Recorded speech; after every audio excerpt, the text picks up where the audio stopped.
Political theater reached new heights during this heated parliamentary exchange between opposition leader and the Deputy Prime Minister.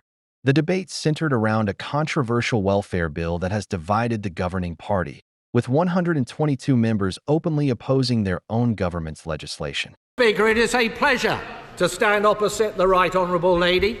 Despite what many may think, we have a great deal in common, not least that we both viscerally disagree with the Chancellor's tax policies.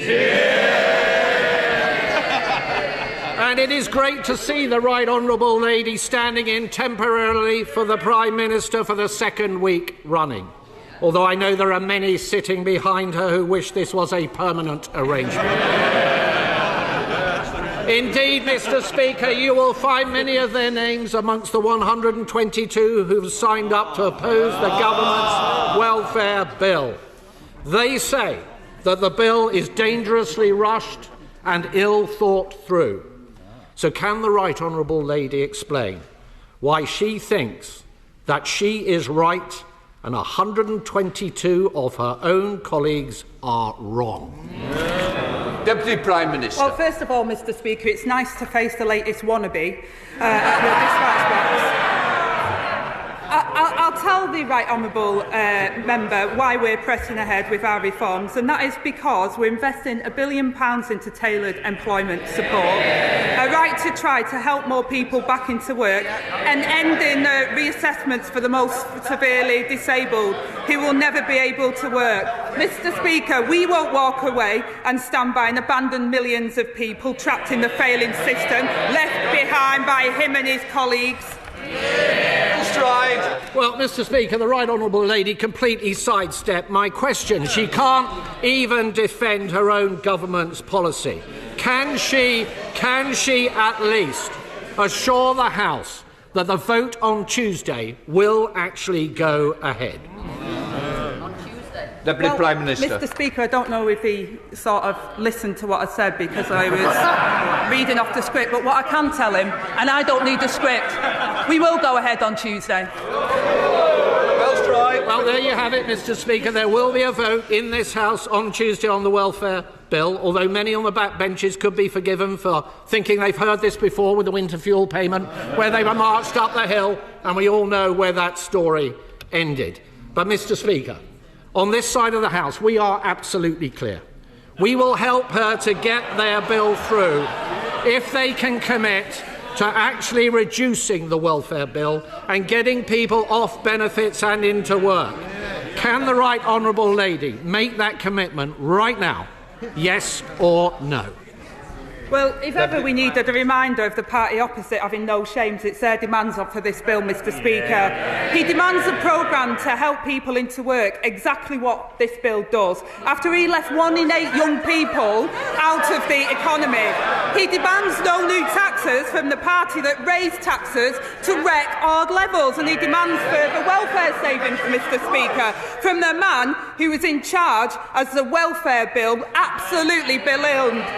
They say cut welfare bill, they failed. They say cut people in work, they failed. They say no tax increases, they failed.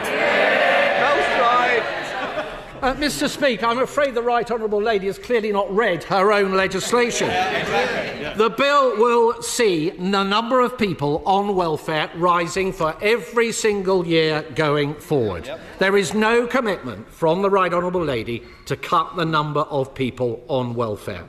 And even if they manage to deliver these reforms, almost every respected economist now says tax rises are all but inevitable in the autumn. But after the budget, Mr. Speaker, the Chancellor said, and I quote, "I'm not coming back for more taxes." Mr. Speaker, British businesses have been hit again and again by Labour's economic mismanagement. They are desperate for certainty. So can the Right Honourable Lady give them that certainty now and repeat to the House the Chancellor's promise not to raise taxes at the budget? Deputy Prime Minister. Well, Mr. Speaker, this is a bit rich. Unbelievable. Inflation above 11%. The biggest tax rises by their party. I take no lectures. And on this issue in particular, Mr Speaker, they can't make their minds up. First they said our reforms were taking too long, then they say they were rushed, then their front bench said our measures were too tough, and now they say they need to be tougher. No plan, no idea. I wonder why their party was left in such a mess. Mr Speaker, the whole House will have heard that the Right Honourable Lady did not repeat the Chancellor's promise not to raise taxes. And Britain's businesses have today been put on notice. Tax rises are coming. Specifically, in her own area, despite Labour's promises to freeze council tax, the IFS says that the spending review will mean the biggest council tax increases in a generation. A £7 billion tax rise.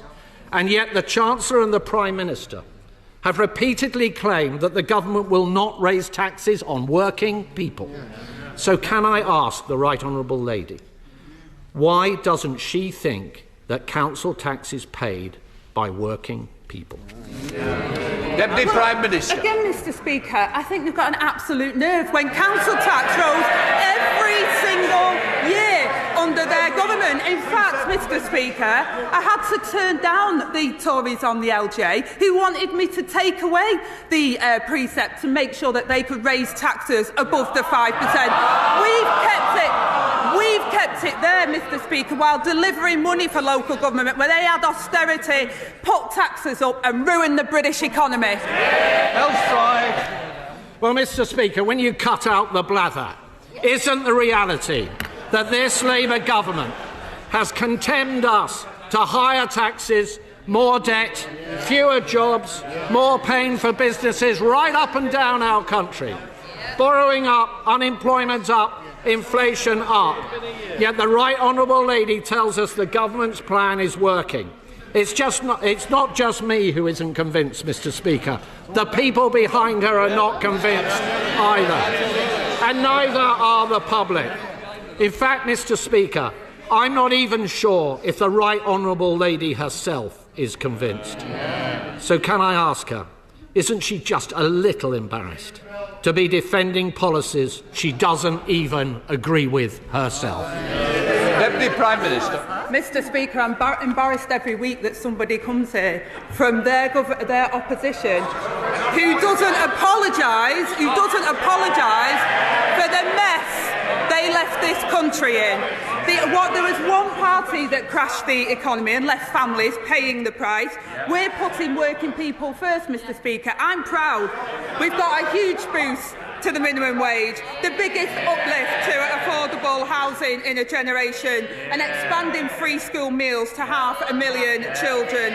The Tories' choice, billions of pounds in unfunded tax cuts for the very wealthiest. We know where that gets us. It's their same old Tory failed approach. They haven't listened and they haven't learned a thing.